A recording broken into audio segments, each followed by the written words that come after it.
오늘 새벽에도 하나님의 은혜가 저와 여러분에게 함께하기를 기원합니다. 요담의 아들 아하스의 남은 통치입니다. 16절 말씀 보시면 그때 아하스 왕이 아수르 왕에게 사람을 보내어 도와주기를 구하였으니 이는 에돔 사람들이 다시 와서 유다를 치고 그의 백성을 사로잡았음이며 블레셋 사람들도 유다의 평지와 남방 성읍들을 침노하여 베세메스와 아얄론과 그데롯과 소고 및 그 주변 마을들과 딥나 및 그 주변 마을들과 김소 및 그 주변 마을들을 점령하고 거기에 살았으니 이는 이스라엘 왕 아하스가 유다에서 망령되이 행하여 여호와께 크게 범죄하였으므로 여호와께서 유다를 낮추심이라. 남유다를 에돔과 블레셋이 칩니다. 남유다가 감당이 안 되니까 어떻게 하냐면 아수르를 의지합니다. 본래는 누구를 의지해야 되지요? 하나님을 의지해야 합니다. 그러나 남유다 왕 아하스는 하나님을 의지하는 왕이 아니었습니다. 바알을 의지하는 왕이고 하나님께서 없애라 하셨던 가나안 땅의 부패한 문화를 행하는 왕이었습니다. 하나님을 의지할 리가 없는 것이죠. 에돔과 블레셋이 침공한 것은 이런 남유다에 대한 벌이었습니다.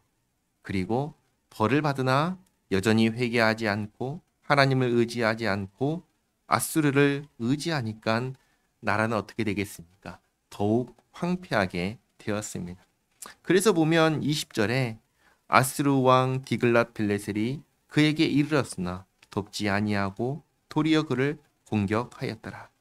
아하스가 여호와의 전과 왕궁과 방백들의 집에서 재물을 가져다가 아수르 왕에게 주었으나 그에게 유익이 없었더라. 다르게 말하면 아수르에게 도와달라고 하면서 온갖 재물을 바쳤지만 아수르는 그것을 다 받고 오히려 남유다를 더욱 침공해서 약탈해 갔다는 것입니다.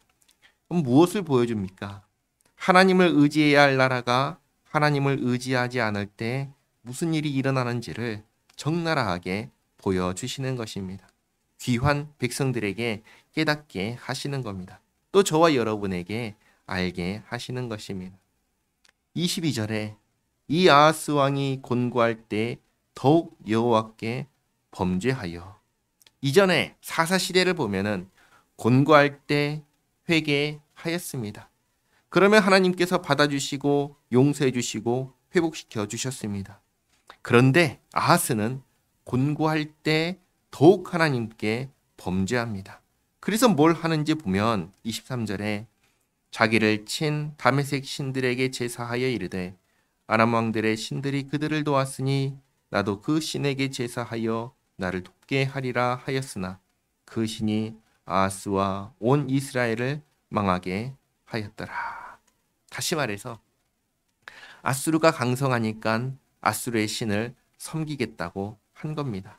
자꾸만 뭘 하는 것이죠? 하나님을 외면하고 생명의 길을 버리고 멸망을 자처하고 있는 것입니다.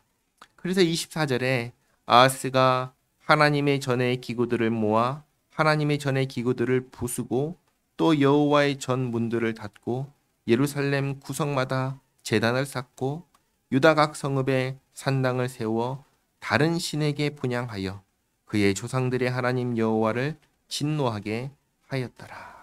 이 부분을 열왕기하 16장을 보면은 자세히 알려줍니다. 핵심은 뭐냐면 하나님의 성전의 모든 기구를 다 부수고 거기다가 아수르 신을 들여가지고 성전에서 아수르 신을 향해 제사했다는 것입니다. 이렇게 아하스는 하나님을 버리고 떠나서 남유다를 완전히 우상의 나라가 되게 하였습니다. 26절입니다. 아하스의 남은 신용사적과 모든 행위는 유다와 이스라엘 열왕기에 기록되니라. 아하스가 그의 조상들과 함께 누움에 이스라엘 왕들의 묘실에 들이지 아니하고 예루살렘 성에 장사하였더라. 그의 아들 히스기야가 대신하여 왕이 되니라. 아멘. 자, 정리하겠습니다.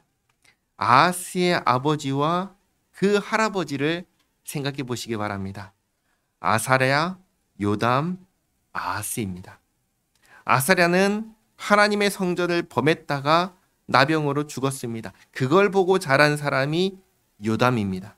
요담은 그것을 보고 성전을 범할까봐 두려워서 출입하지 않았습니다. 그리고 다스리는 16년 동안 하나님만을 경외하며 섬기며 나라를 다스렸습니다. 그때의 나라가 어땠는가? 평안하고 강성했습니다. 그것을 보고 자란 왕이 누구냐면 아하스입니다. 근데 아하스는 하나님을 버리고 우상의 나라를 만들었습니다. 도대체 이 아하스는 아버지 요담이 통치할 때 하나님께서 주신 이 평안을 보면서 무슨 생각을 했을까요? 무슨 생각을 했기에 나라를 우상의 나라로 만들었을까요? 아버지 때에 주어졌던 그 평화가 자기 때에 주어지지 않는 것을 보면서도, 다시 말해 하나님께 징계를 받으면서도 어떻게 하나님께로 돌아올 생각은 하지 않고 오히려 더욱 다른 신을 섬길 생각을 했을까요? 이해가 안 되는 모습들이죠. 이 역사를 보면서 한 가지 분명한 것이 있습니다. 그게 뭐냐? 나라가 언제 평안했는가? 라는 것입니다. 역대기를 통해서 아주 분명하게 가르쳐 주십니다. 언제 나라가 평안했습니까? 하나님을 온전히 섬길 때였습니다. 참 평안은 누가 주십니까? 하나님께서 주신다는 것을 가르쳐 주시는 겁니다. 이 사실을 기억하면서 우리의 삶 가운데서도 우리에게 평안을 주시고 구원을 주시고 위로를 주시는 하나님만을 정말 잘 섬기고 믿음으로 살아가는 우리 모두가 되기를 바랍니다. 기도하겠습니다. 하나님, 아사랴, 요담, 아하스에 이어지는 역사를 보았습니다. 너무나 분명하게 언제 평안하고 언제 불안한지 알려주셨습니다. 이 세상 그 어떤 다른 존재도 우리에게 평안을 주지 못하고 오직 하나님만이 평안을 주심을 분명하게 알려주셨습니다. 하나님만을 섬길 때, 하나님만을 의지할 때 모든 환난에서 건져주시고 안식하게 하심을 알게 하셨습니다.